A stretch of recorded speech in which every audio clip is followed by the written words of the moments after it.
வணக்கம் SDF.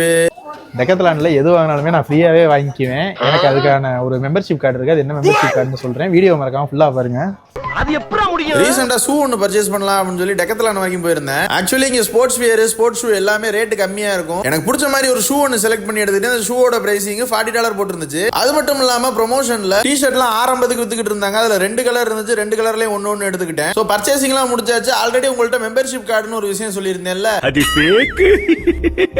So உண்மையிலேயே என்ன கண்டிஷன் அப்படின்னு பாத்தீங்கன்னா, பேமெண்ட் மட்டும் இவர் பே பண்ணுவாரு, நம்ம பே பண்ண தேவையில்ல. ஏன்னா இந்த மாதிரி ஒரு நன்மை உங்களுக்கு இருக்குது.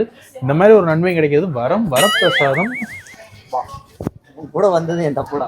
எவ்வளவு பர்ச்சேஸ் பண்ணாலும் இதை எடுத்துட்டு போறதுக்கு ஒரு பைய கூட கொடுக்க மாட்டாங்க. நம்ம ஊர்ல எல்லாம் மளிகை கடையிலேயே பேக் எல்லாம் கொடுப்பேன். இவங்க என்னன்னா இந்த பேக்கு 1.5 வெள்ளி வாங்குறாங்க. அவங்கள்ட்ட தானே ஜாமான் வாங்குறான். நான் காரக்குடி ஐயப்பா ஸ்டோருக்கு போனா கட்டப்பையோட வாங்குவோம். கட்டப்பை வாங்கிட்டு போடு. இது எவ்வளவு தெரியுமாடா அந்த கட்டப்பையோட விலை? நம்ம ஊர் காசுக்கு 150 ரூபா. வீடியோ மறக்காம லைக் பண்ணி நம்ம பேஜை ஃபாலோ பண்ணிக்கிங்க மக்களே. தேங்க்யூ. அடுத்த பஞ்சாயத்துல மீட் பண்ணுவோம்.